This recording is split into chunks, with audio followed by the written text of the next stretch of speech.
Chapter 2: The Practicalities of Connection. It was about 10 minutes after the faint that the girls made their way to their car and headed for their mother's house. There would be a gathering with food catered from the local restaurant that Jody had arranged for yesterday. Bethany, being the more successful of the two sisters, offered to pay for the arrangements as long as she did not have to be present for the arranging. That way, she could keep her comfortable distance from the experience of her father's death, or so she thought. The truth was that she did not want to think about anything relating to not just her father's death, but her own impending death. It was not out of fear that she avoided the topic, but out of her desire to maintain her feeling of significance, which was difficult for her to do when she had to face up to the idea of one day ceasing to be. The conversation between the two, as they returned to their mothers, was along those lines, and they had fortified each other's emotional dams by the time they arrived. With a practical air, the two entered into the gathering and shared stories, heard tales, and felt the strange celebration of their father's life through the grief of the mourners. The culminating family moment coming as their mother stood silent with all eyes on her when asked if she was all right by her brother-in-law. With fast and deep reflection, she said that she would be, with enough certainty in her voice to put everyone's mind at ease. The tragic loss was terrible, but indeed, she would be all right. As more people left, Bethany began to feel empty again. Without the fear of fainting, she felt as though the people leaving were simply guests at a party. They each gave a heartfelt goodbye to the three ladies and final condolences before leaving, and then set out to go on with their lives. That they would go on with their lives was what bothered her. That she knew she would go on with her life bothered her even more. There was nothing she wanted to do, because anything she could do would not prevent her from ceasing to be, and the world would keep going with all of its frivolity and triteness once she did, just as she would move on with the world after her father's death. It was the kind of pain she wanted to claim as her own, because she could not clearly distinguish any signs of similar anguish from her mother or her sister. She knew her mother's pain would be greater in all aspects because of the nature of the relationship between her father and mother, but she was unsure how Jody retained her composure. She waited until their mother went to bed to ask her older sister, "Do you feel like anything has changed?" she asked. "I mean, do you think anything in our lives will be different?" "Of course," Jody said, taking dishes from the drying rack and lightly toweling each before gently placing them stacked on the shelf in the cupboard. "But how this affects each of us will be different. How does it affect you?" Bethany sat at the kitchen table with her cup of herbal tea. On a bunch of levels, Jody focused her attention on the last of the dishes as she spoke. "On one level, it means I will have to be here for Mom more. And that means I will be subjected to her also, even with my defenses. It probably will mean she will goad me, one way or another, to find the guy she imagines for me." Jody closed the cupboard and folded the towel. "Or someone as close to her ideal as she can tolerate.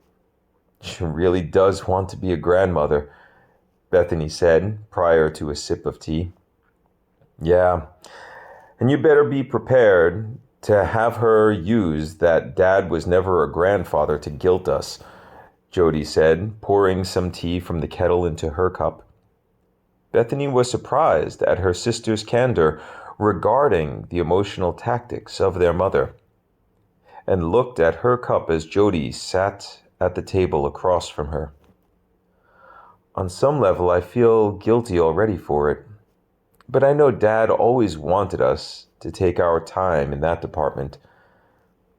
He always had a way of shielding us from her guilt trips, Bethany said. He was always the more practical one in raising us.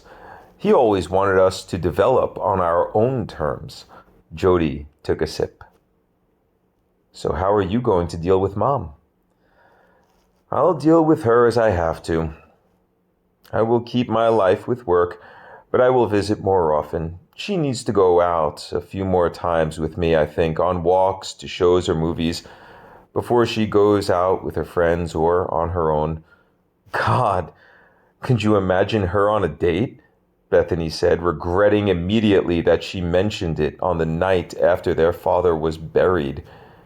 To her surprise, Jody chose not to preempt the line of thinking and pressed forward.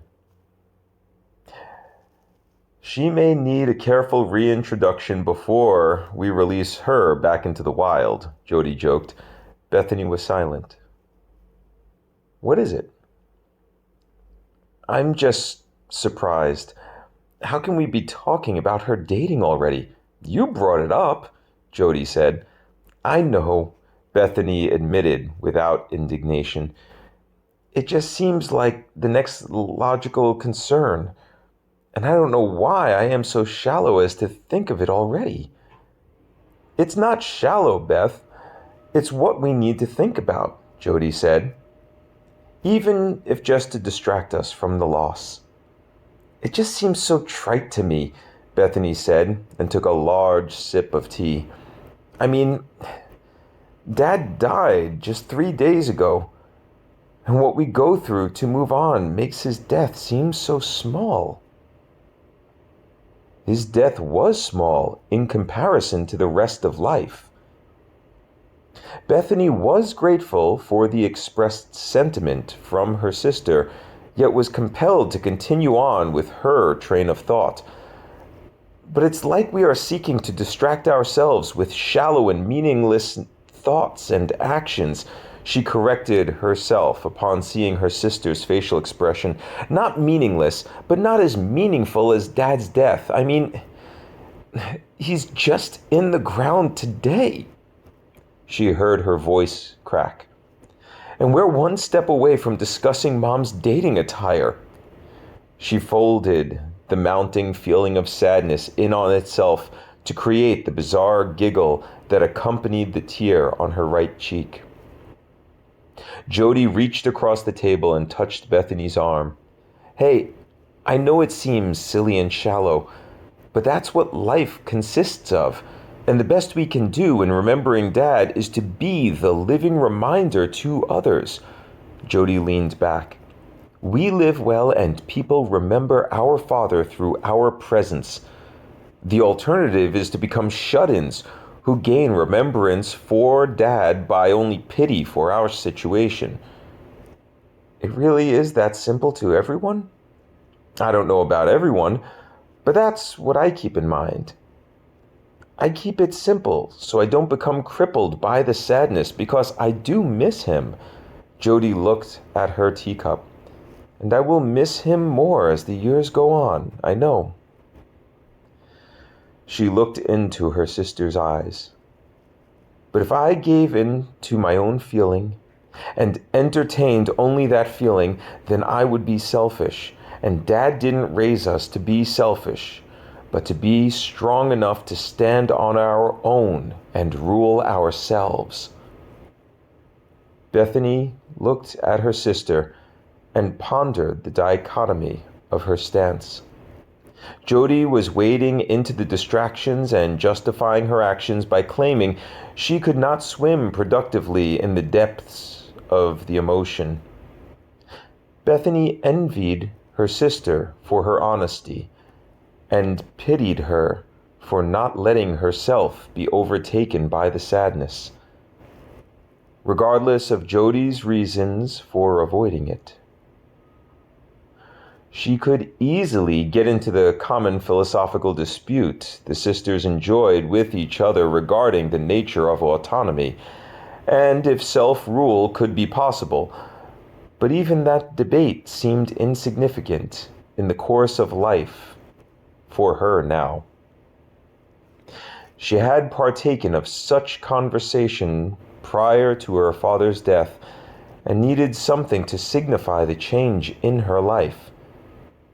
Bethany would have simply not allowed herself anything that reminded her of her life from before 3 days ago. But her sister saw, through that subtle intuition that sisters have for each other, the path of self-depreciation the younger was teetering towards. "You know who asked about you earlier today?" Jody interjected, redirecting Bethany's train of thought. "Monica Bryant was at the viewing, but didn't want to impose while you were so distraught." "Was I really the distraught one?" Bethany asked. "You did faint," Jody reminded her. "But Monica saw you and asked me to tell you her line is always open, and she's available if you want to visit while in town." Monica was the close friend of the sisters from childhood when their families had lived next door to each other. Monica was 1 year older than Jody and was somewhat adopted by the sisters into their sorority. Many summer days and school afternoons were spent with each other due to the proximity of them. The strange course of familiarity worked through childhood and held the three close as Monica ventured into college, followed closely by Jody. During those years, Bethany fell slightly out of the circle and never reconnected as she ventured out to a different college than the other two.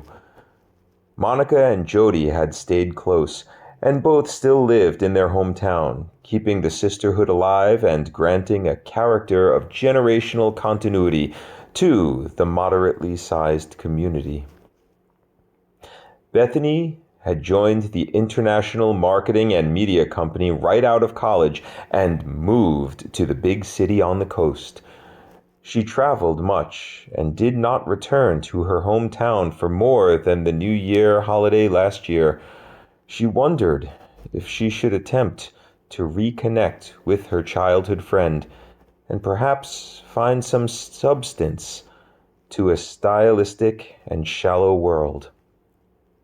As though reading her mind, Jody added, "I think it would do you some good to talk with her, and in the very least give you something other than this conversation to remember about this trip home." "A good talk with my sister isn't a bad memory," Bethany said in slight protest. "I can picture the anecdote now," Jody said, assuming a voice meant to lightly mock her sister's business veneer. "My older sister tried to explain why she wanted to discuss my mother's impending dating schedule and outfits. The poor girl was practically crying for distraction." Bethany smiled a little. Jody stood and put her cup in the sink. She patted her sister on the shoulder and kissed her on top of her head before adjourning to her old room. Bethany sat in the kitchen for a little longer, trying to comprehend the gravity of the situation. She was back in her family's home, playing for one night again the role of daughter and sister, and feeling not merely empty from the loss, but naked and vulnerable, as though even the protection offered by her clothing was of no use to her, and all the world could glimpse her simple frame. Her rational thoughts of work and deadlines were actively chased from her mind as detritus of what her life was really. The coding of signifiers, the signs of her activities in life, They were not her essence or her being, and she created a resolve to hate them for distracting her from reality, the reality beyond her actions and endeavors, the reality of what she truly cared for and inspired her to those lesser actions was the feeling of that moment.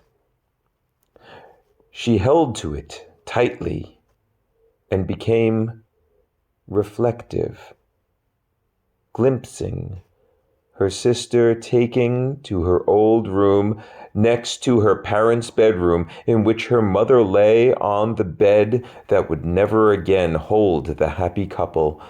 Her mother was now a widow. Her father was now dead. Her sister was now fatherless, and Bethany, with a queer sense of relishing the reality of her experience, sat alone in the kitchen with an empty cup of tea and quietly cried.